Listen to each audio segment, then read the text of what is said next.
Chismis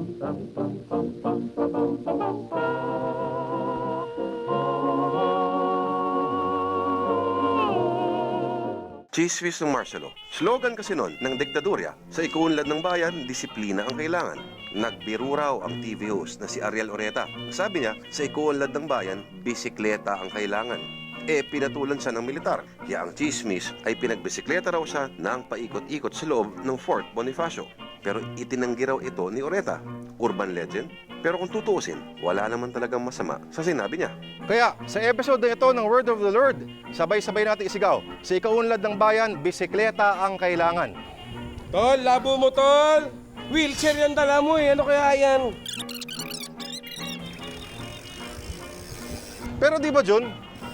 Ano ba ang kidalaman ng pagbibisikleta sa kaunlaran? Ano nga ba, tol? Pero ito ang 10 bansa sa buong mundo kung saan pinakamaraming nagbibisikleta. China, Belgium, Switzerland, Japan, Finland, Norway, Sweden, Germany, Denmark, at ang number 1, Netherlands.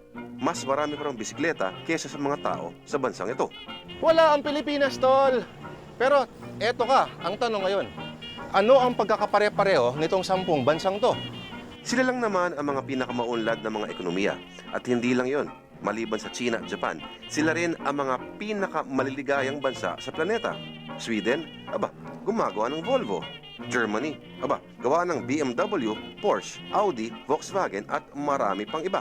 Tol, alam mo ba na sa November 23, pagdiriwang natin ang National Bike Day.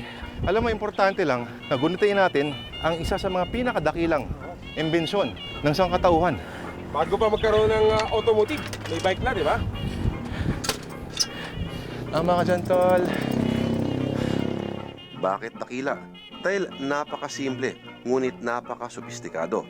Ang bike, walang labis, walang kulang ang mga parts, walang carbon emission, malinis, walang mabaho at nakamamatay na usok. Pero gets you from point A to point B. Ano pa nga ba ang kailangan mo?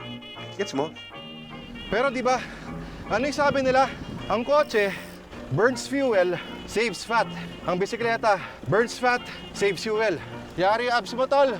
Isipin mo, kung puro bisikleta tayong lahat, walang riding in tandem, walang mga malalagim na karambola ng sasakyan sa C5 at EDSA. Ang bisikleta raw ay isa sa mga pinakamabisang paraan ng pagsunog ng calories. Kung araw-araw pumapadyak siya sa bayton, malamang ay wala na siyang karir ngayon.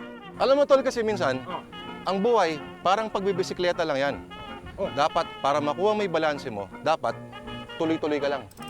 Balance, tol! Di gaya ng kotse na nakasalalay sa maraming bagay. Pera, kali, presyo ng gasolina, ang bisikleta ay nakadepende lang sa sarili mong lakas. Binabalik ka sa pinaka-fundamental na diwa ng buhay. Hindi maiiwasan na sa makabagong mundo, pabilis ng pabilis ang lahat. Palaki ng palaki ang mga makina. Pero anong saysay kung hahantong lang ang lahat sa ganito? Kaya dito sa Word of the Lord, sabay-sabay natin isigaw ang kasabayan sa ikaunlad ng bayan. Bisikleta! Push mo yan, te!